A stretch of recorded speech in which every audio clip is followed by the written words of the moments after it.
In today's video, we are talking about modulation. We're dealing with 3 keys today. This video is part of a series of videos on exploring different fusion concepts that can be a little daunting at first, but I'm going to break all the weirdness around it, hopefully in a step-by-step way to approach modulation. In this case, we're dealing with 3 different keys, but the concept can be used with anything. And before we get started, make sure that you download the free pack that comes with this series of lessons.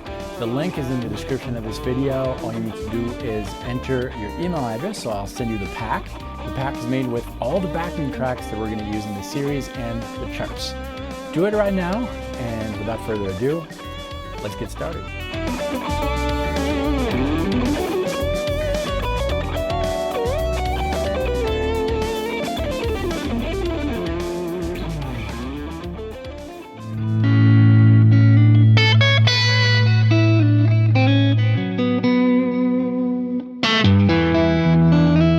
Hi, David Allman here. Welcome to this channel if you're new to it. This channel is all about helping guitar players around the world find their unique voice on the instrument. This is not a channel about learning a bunch of licks to make you sound like X player. This is a channel to help you sound like you, because nobody can play the way you play on the guitar if you just take the time to find what makes you unique and apply that to the instrument. And you're doing that through different concepts, through different theory concepts, and just learning the language so that you can use that language to tell your own story. Some of you who are used to this video might be wondering, why is he wearing this jacket? Well, you really want to know why? There is a reason. You know what? I'll tell you at the end of this video. All right, let's get started. Today, we're dealing with 3 different keys. 3 different scales, 3 different alphabets. It's almost as if we were playing in a setting, the story, the setting, the conversation that we're joining this conversation, the backing track, has 3 different topics. And when we jump from one topic to the other, we still want it to be coherent. That's what this lesson is about. Let's take a listen to this backing track. So we've got this first topic. We'll call it a topic. The topic is, we'll give it a name. It's E Dorian. Here's another topic, D Dorian. They're similar, but different keys, right? You can hear the change there. Okay, back to the first topic, E Dorian. Okay. So far, just 2 different topics. Here's topic number 2, which is D Dorian. We'll cover that in a second. Here's the third topic, 3, 4. The 3 topics are similar, right? But they're different enough that you feel the shift to topic. Here's back to topic number 1. So really, that's kind of how it goes, right? We've got, we'll call topic number 1, going to topic number 2, back to 1, back to 2, and then topic number 3. Now, to make things simple, these topics have things in common, which we'll discover in a little bit, and we're going to use that to our advantage so that our story doesn't sound like you're jumping from one thing to the other. It needs to be a coherent experience. And we covered that in the previous lesson, in which we studied a backing track with 2 different topics, right? Today is 3. Now, before we get into how to make our conversation really smooth and coherent, we're going to talk about these different individual topics. They have names, they have different feels to them, right? That topic makes you feel a certain way as opposed to something else. Just like this chord makes you feel a certain way, and this one makes you feel a different way, and even this one makes you feel a different way, right? Different moods, but these moods are part of the Dorian type of mood. You can associate that with an adjective, happy, sad, any other adjectives. I can't think of anything else right now. Anyways, let me show you how to deal with these different scales, topics. Now, the topic can be played and replicated on the guitar in multiple areas of the fretboard. Positions.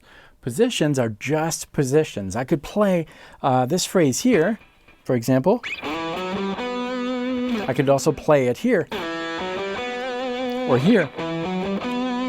right? Same phrase, different areas of the fretboard. Now, the area of the fretboard that I am using doesn't have any impact on what the listener is perceiving. Why am I saying that? Because some players might say that, all right, I'm playing this in the E Dorian position, for example. But if I play it here, I'm playing that in the D Ionian position. The positions can have different names, but they're just names. In the end, the result is the same to the listener, right? So that's really important to keep in mind. The mood is given not just by the name of the area of the fretboard you're using, regardless of how you name it, Dorian position, first position, second position, whatever name you want to give it. It's not given by that. It's given by this, what's played in the back. Whatever you play is going to have an interaction with it.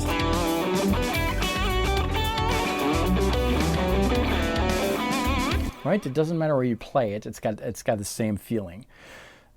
That said, I'm going to give you this area of the fretboard for that first topic, which is E Dorian. That's the scale that we're going to use. That's the E Dorian mood that we're going to use in this zone of the fretboard. The position here can be called the position that happens between frets 7 and 10. Why not? Could also be named the B Aeolian position. It could. Or it could be called the A position of E Dorian. It doesn't matter. The name of the position doesn't matter. I'm going to show you that position right now, and we're going to use that to our advantage in a second. So we are in E Dorian. All the notes that I'm playing are attracted to that E, which the bass is playing. So in that position, we're going to start with the E. Now the E is not the first note that you encounter. It's not on the low E string. It's on the 5th string, 7th fret. Okay? So this is what we have. We have frets 7, 9, 10. On the next string, 7, 9. On the next string, we have 6, 7, 9. On the next string, we have 7, 8, 10. And on the next one, 7, 9, 10. Okay, so that's the position that we can use, the alphabet we can use over this first topic of the conversation. Okay, I could do that.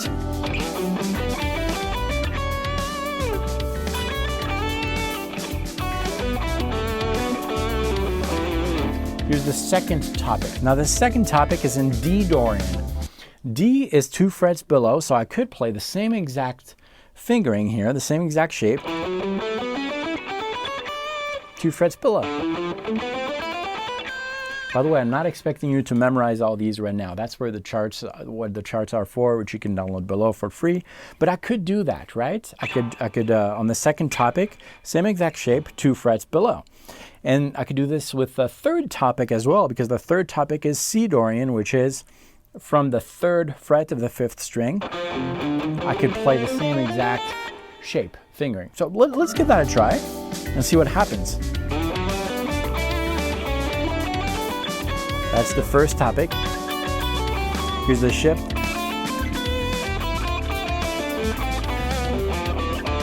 Okay, that's the second topic. Back to the first topic. That works, right? Second topic. Okay. Get ready for that third topic, 2 frets below.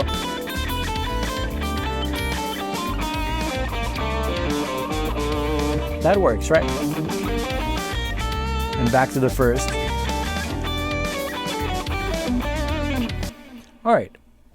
Now, that worked, but it wasn't really smooth as far as the storytelling experience. And if you've seen the first video of this series, you know exactly what I'm talking about.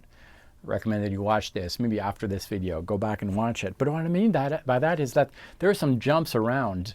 If I have the first topic and I'm playing that zone here, the first topic, I'm going to have my sentences. Right? The first sentence, and then moving to the second topic, D Dorian, I'm going to do a quick jump to reposition. It's a close jump, but it's still a jump. And that jump is basically starting an idea again. So I start one idea in that first one.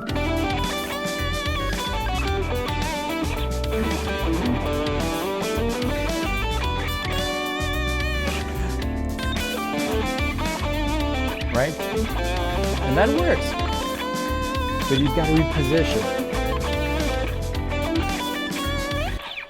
It's not as smooth as it could be. So what we're going to do to make things smooth is to figure out really close notes, and when we're transitioning to the next topic, we're gonna hit the closest note that we have in the new topic, the new key, okay, new scale. And for that, you need to know the concept of relative mode. Every mode, every scale that are part of this system of scales, there are a lot of different systems, but these modes are part of the church mode family. Dorian is part of the church mode family. It's a series of 7 different scales, 7 modes that are related to each other. And you've most likely heard about this concept. Most people use it, but when they use it, they take the shortcut, which sometimes is useful, like here, but sometimes it's not, because they always go back to the same parent major scale, which results in improvisations that are very guided and directed by the shapes. And we're trying to break that. We're trying to go with the sounds and what's inside of you. Use these shapes to your advantage to memorize the fretboard, but the music should come from inside, not from the knowledge of the shapes. So what we're going to do here is look at this concept of relative modes like we did in the previous video, and try to find a visual reference point, a zone of the fretboard that would fit the 3 different topics that we have, the 3 different scales we have. So let's do that. So here's, we're going to start with the first one, E Dorian, that's zone of the fretboard. E Dorian is the first scale. Now the second one, which we're hearing right now, that's a D Dorian. So the question is, do we have common notes between E Dorian and D Dorian? The answer is yes. There always is at least one, but which one is it? Let's see. Well, let's pick the first one note, the E. Okay, so you're in E Dorian. If we want to bring everything to this zone of the fretboard, keep it here. E Dorian, well, I'm going to use my E Dorian in that zone of the fretboard. D, within D, do we have an E? Well, D Dorian, Phrygian. E Phrygian equals D Dorian. Therefore, I could play in this zone of the fretboard, my E Dorian.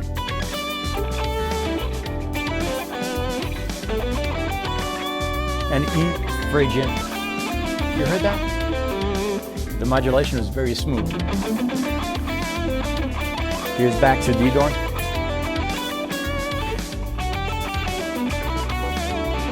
Because I'm visualizing in that zone of the fretboard the E Dorian and the E Phrygian.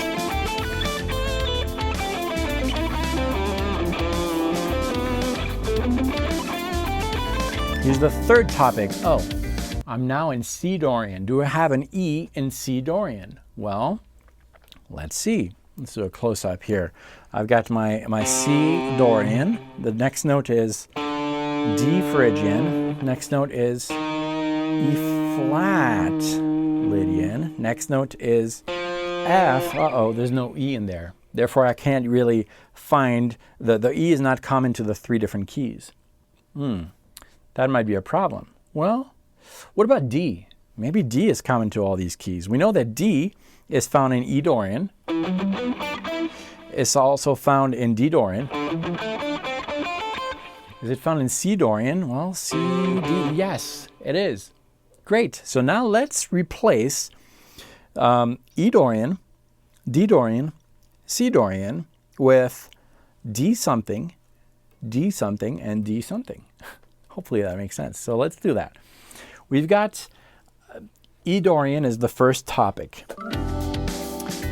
E Dorian, D Ionian. D Ionian equals E Dorian. So D Ionian, D Dorian. Do we know? That'll work. Give that a try. I'm playing D Dorian. Now I'm playing D Ionian. Same area of the fretboard.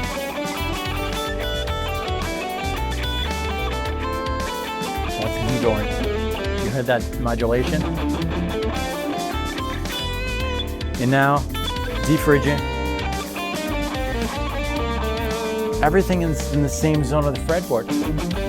Meaning I can start an idea in one key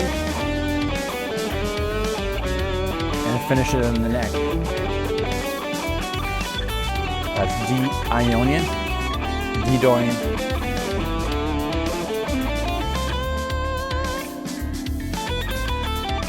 Back to D Ionian.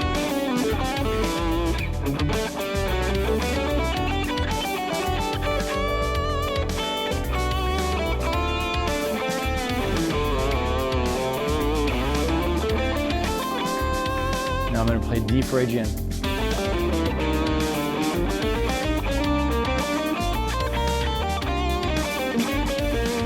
Everything is in the same zone of the fretboard.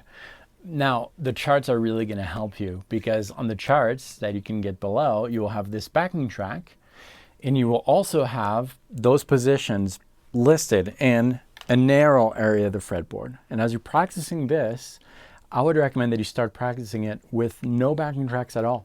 Just mentally, you've got your positions in one zone of the fretboard and you try to work on those transitions. For example, you're considering that you're playing over that E Dorian, but in this position, which corresponds to the D Ionian.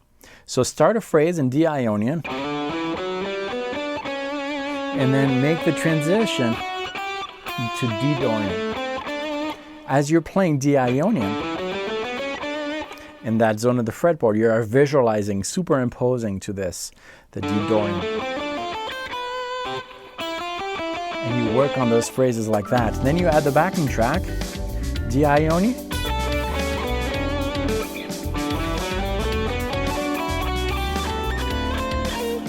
And then D Dorian.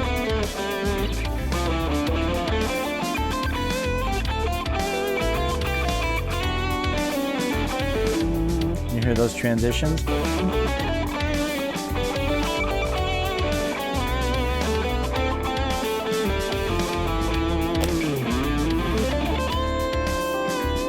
Here's that third topic,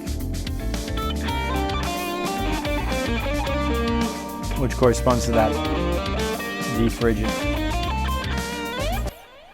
and so forth.